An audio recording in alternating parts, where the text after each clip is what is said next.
माढा लोकसभेसाठी आपला उमेदवारी अर्ज भरण्यासाठी काल यमराज जे आहेत ते अवतरलेले पाहायला मिळाले होते। मात्र आज या ठिकाणी माढा लोकसभेच्याच उमेदवारी अर्ज दाखल करण्यासाठी महात्मा फुलेंच्या वेशभूषेमध्ये या ठिकाणी प्राध्यापक लक्ष्मण हाके जे आहेत ते या ठिकाणी अवतरलेले आपल्याला पाहायला मिळतात। सर, काय सांगाल, आज आपण महात्मा फुलेजींच्या वेशभूषेमध्ये आलेले आहात, काय मेसेज द्यायचा आहे?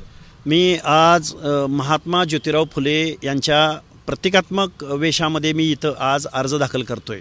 मी माझ्या हातामध्ये आज संविधानाची प्रत घेतली आणि माझा अर्ज घेतलाय। माझं म्हणणं एवढंच आहे की 1893 साली महात्मा ज्योतिराव फुल्यांना गुलामगिरी हा ग्रंथ लिहावा लागला। त्यामध्ये दलितांची भाषा बोलावी लागली। हंटर कमिशन समोर तत्कालीन परिस्थितीमधल्या शेतकऱ्यांचे प्रश्न सोडवावेत, माझ्या शेतकऱ्यांच्या प्रश्नाकडे लक्ष वेधून घ्यावं म्हणून हंटर कमिशन समोर शेतकऱ्याच्या वेशामध्ये महात्मा ज्योतिराव फुले गेलेले होते। आणि महात्मा ज्योतिराव फुले या महाराष्ट्राचं एक आराध्य दैवत आहे आणि महाराष्ट्रामधल्या पुरोगामी विचारांची, महाराष्ट्रामधलं आजचं जे संविधान आहे, आजची जी लोकशाही आहे, इथल्या मतदाराला मतदान करण्याचा अधिकार जरूर मिळाला, परंतु इथल्या सामान्य जनतेला निवडणुकीला उभं राहण्यासाठी फेअर पॉलिसी मिळाली नाही किंवा एखादा सामान्य माणूस निवडणुकीला सामोरं कसा जाईल, त्याच्याकडे कारखाने असतील का, त्याच्याकडे पैसे असतील का, तो यंत्रणा कशी वापरेल, मॅन मनी मसल पॉवर त्याच्याकडे असेल का, तर याची उत्तरं नाही अशी आहेत। आणि हे संविधान, ही लोकशाही काही गबरगंड पैसेवाल्या माणसांच्या हातामध्ये, घराणेशाहीच्या हातामध्ये गेलेली आहे। माझ्या माढा लोकसभेचा विचार करायचा म्हटलं तर या माढा लोकसभेमध्ये 12 ते 13 लाख ओबीसी विजयंती प्रवर्ग आहे, परंतु या ओबीसी विजयंती प्रवर्गामधून एखादा माणूस एक चांगल्या पद्धतीनं कॉम्पीट करू शकेल का नाही, अशी आज परिस्थिती आहे। म्हणून मी आज महात्मा ज्योतिराव फुल्यांच्या वेशामध्ये, हे संविधान आमचं आहे, ही लोकशाही आमची आहे, इथल्या शेतकऱ्यांचे प्रश्न आहेत, इथल्या भटक्या विमुक्तांचे प्रश्न आहेत, इथल्या ओबीसींचे प्रश्न आहेत, आज ते डावलले जात आहेत। पर्टिक्युलरली बोलायचं म्हटलं तर मी धनगर समाजामधून येतो, धनगर समाजामधून बिलॉंग करतो। या माढा लोकसभा मतदारसंघामध्ये 6 ते 7 लाख लोकसंख्येचा क्वांटम हा धनगर कम्युनिटीचा आहे। देशाला स्वातंत्र्य मिळून 78 वर्षे पूर्ण झालेली आहेत।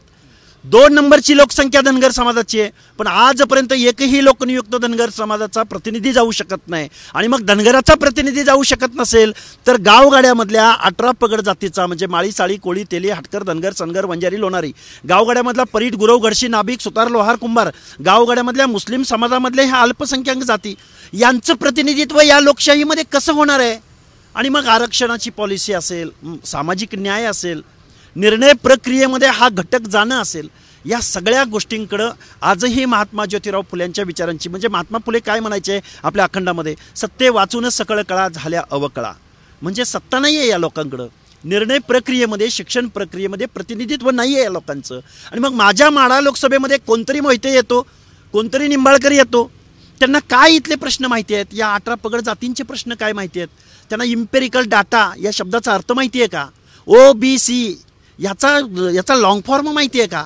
आणि आत्ताचा विद्यमान खासदार, या खासदारानं संसदेमध्ये एकदाही तोंड उघडलं नाही। मग तो धनगर समाजाच्या आरक्षणाचा प्रश्न असो किंवा ओबीसीचं पंचायत राजमधलं डावललं गेलेलं आरक्षण असो किंवा ओबीसीचं सामाजिक न्यायाचं आरक्षण असो, या लोकप्रतिनिधींची भूमिका काय आहे?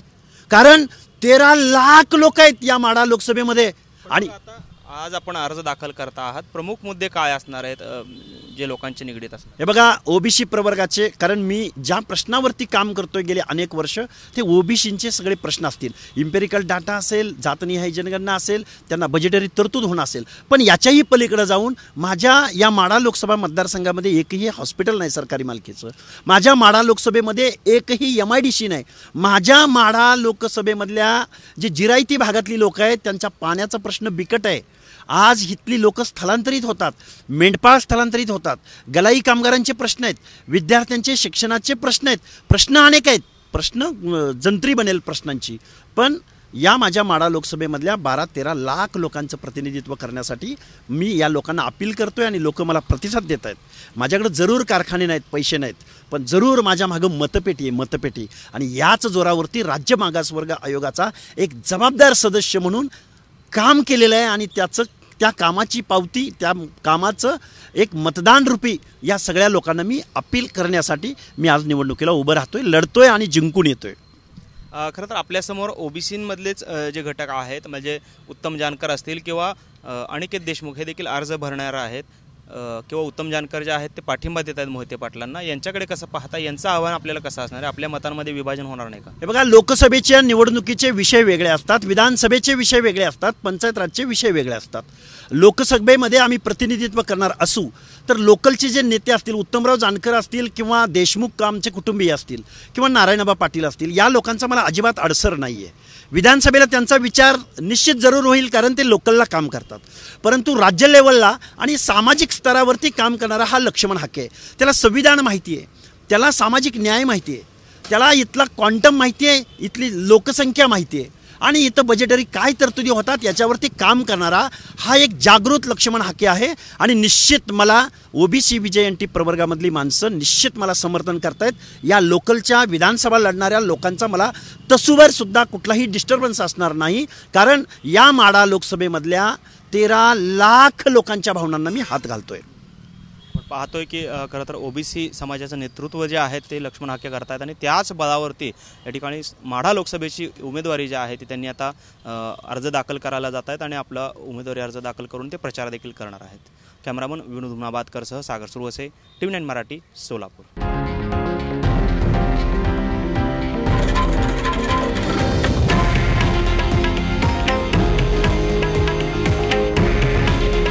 हे आहे देशातील नंबर 1 न्यूज नेटवर्क आणि आपण पाहत आहात TV9 मराठी. काळजी तुमची, हित महाराष्ट्राचं.